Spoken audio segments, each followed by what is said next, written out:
Secretary General, it's great to have you joining me on the record. Thank you. Thank you. Walk me through how you see what's happening today in the Middle East. What we would like to see is we would like to see a prosper neighborhood. We would like to see everybody enjoying what we are enjoying, what we have achieved. People in Yemen need to live the decent life. Sudan, Syria, Iraq, Lebanon, even our friends in Iran, the people of the Iranian people, we wish them all the best and we are ready to work with them once Iran is ready to work with the GCC. This is our message. This is how I see it. At the same time, we have this agony, this pain in our hearts because of what's happening in Gaza. And we are doing our best to help out. And we have seen our big sister, Saudi Arabia, doing its best, taking the lead, leading the world with France for the two-state solution, which has led, I think, to the latest achievement of President Trump plan. So this is how we see it. We need to find a solution for every single problem we have in the region. We are ready to be a player. We are ready to be part of any solution. We have been considered, we have been a destination for so many players regionally and internationally seeking the GCC help because we have truly become a reliable partner for peace and stability. Do you believe that the president's 20-point plan can put an end to the war in Gaza? I heard so many ministers from countries that are involved being optimistic, and they see something in this 21 points that could be workable, that could be a solution to the problem we have.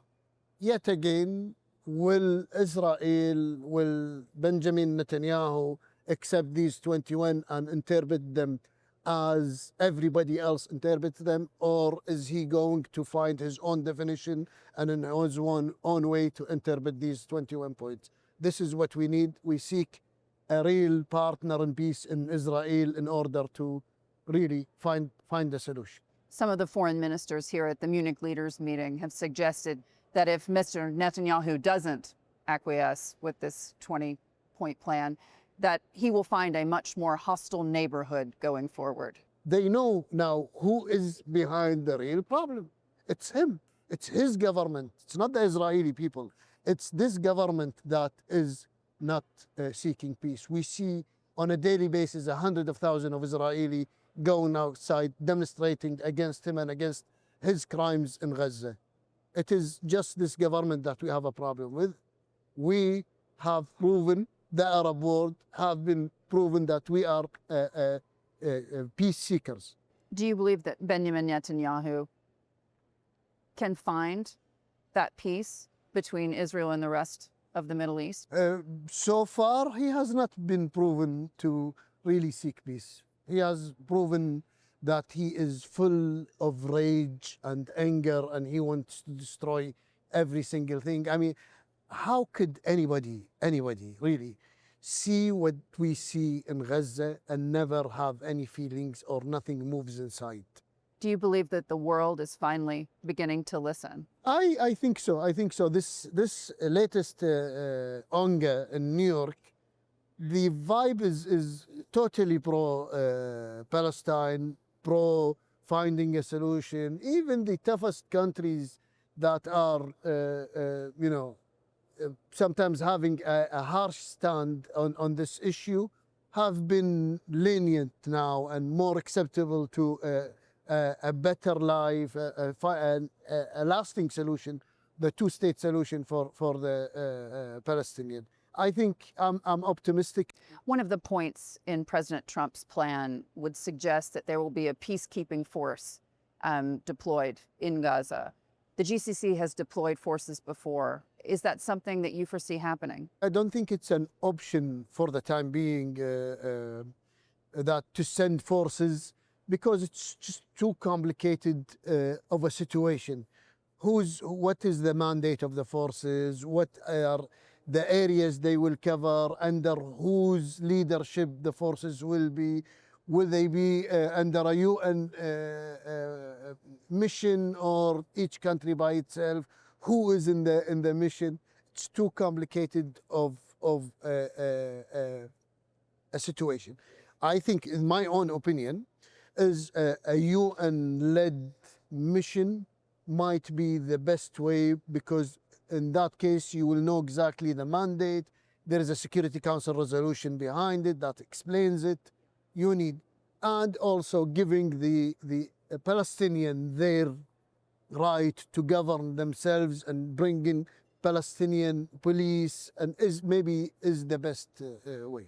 Do you believe that if there were to be a UN peacekeeping or UN-led force, the GCC would be involved? We'll definitely discuss it among ourselves if such a decision is taken. The GCC has done UN missions, I think, in Afghanistan many years ago, but it's something that we discuss as a whole and make a decision about it. Are you having any worry today about the US dollar, because GCC currencies are pegged to the US dollar? I don't think the US dollar is in any danger now. I think it's stable and strong, and the interest rate is quite reasonable. We are going in 2 weeks to the World Bank and the IMF annual meeting. We will hear more about that. But I have not seen anything alarming in our studies, or actually we're doing very well. I read a few days ago our GDP, for each country's GDP for the first quarter of 2025. Everybody is increasing. The GDP for everybody is increasing. So there is an actual growth within our economies. How about the Trump trade war? How has that impacted the GCC Well, we economies? are not part of this war. Or if you want to call it war, I don't know if we call it war or negotiations. But whatever happens there will affect us. I mean, whatever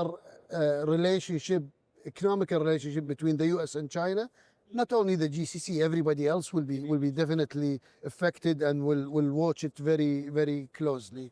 We are trying to protect ourselves. We monitor it, and we talk with everybody. As I told you, we really thank God we have solid economies backed with solid markets, solid reserves, great governance, great budgetary governance. So we're in a good shape now, but you have to watch the whole world. Yeah. Nevertheless, oil prices at 60 aren't good for GCC economies. How long can they sustain these lower prices? Well, we would, sometimes it's good because it makes you think how to get out of the oil. This is my personal opinion. How do I diversify? And this tells you that you really need to make this happen as soon as possible. And that's not a joke. Definitely, the price of oil needs to be in a place where everybody wins. So the producers and the buyers.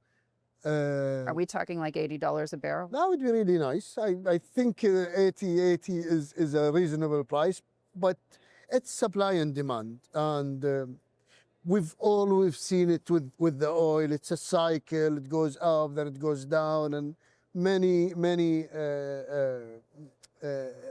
elements are involved, many aspects are involved in the pricing. The concern is that with lower oil prices, less money is going to go into investing in future oil production, and that could inevitably lead to a crunch.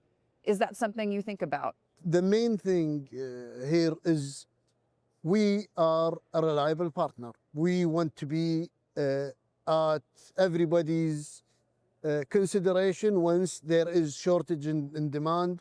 We want to play our role by making sure that there is energy security, and it's energy for everybody, and everybody gets reached out to with this. You cannot do it by maintaining your oil fields the same and your production the same.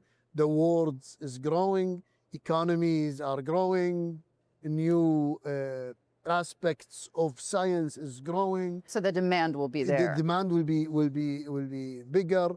How do you see the GCC's clout or power diminishing as a result of the fact that the United States is now the world's dominant producer in oil and gas? Well, we are always a factor. We are always a player, whether in production, whether in refineries, or whether in reserve.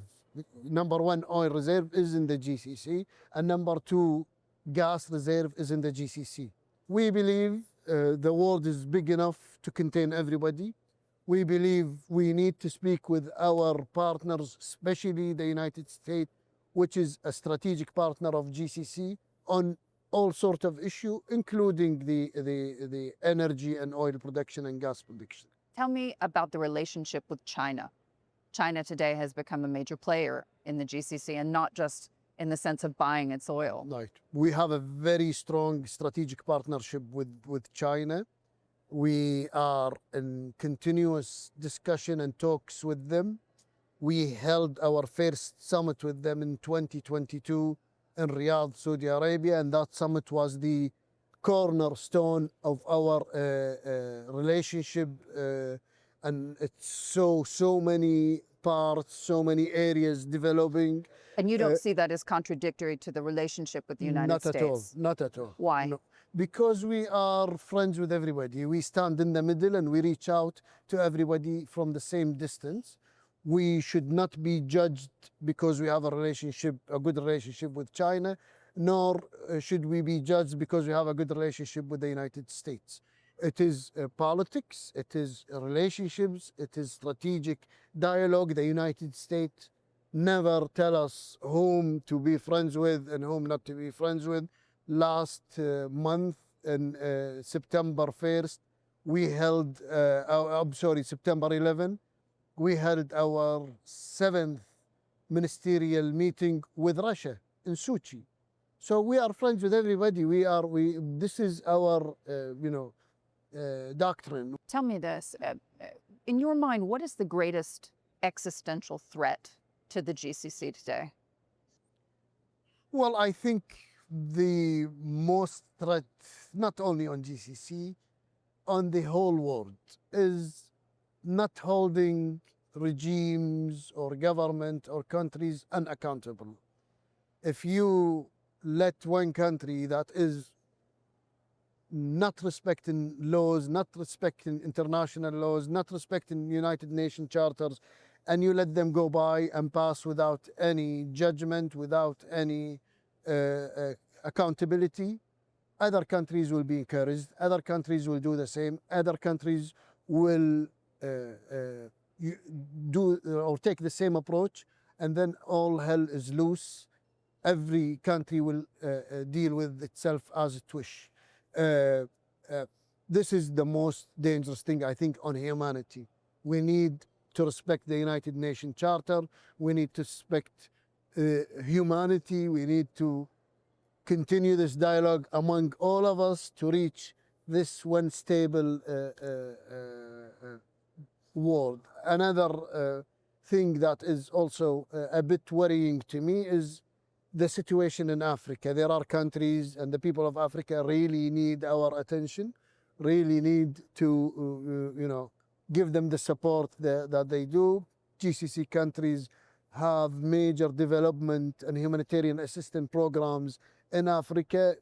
Most of the GCC countries are there helping out African nations. So these are, I think, the two main issues. When you think about threats to the GCC, how do you gauge Iran as a threat today? Iran knows that we are serious about normalization with them and having a normal relationship.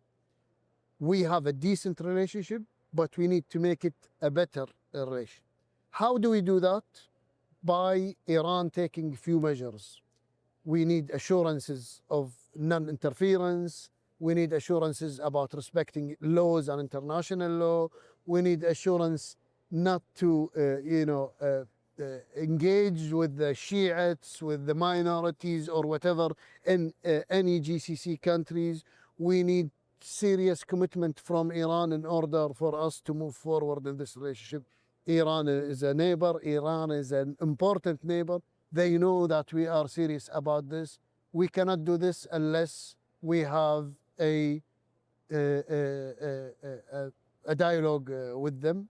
what Iran did to Qatar a few weeks ago was something, you know, very alarming, and we never expected Iran would do such thing.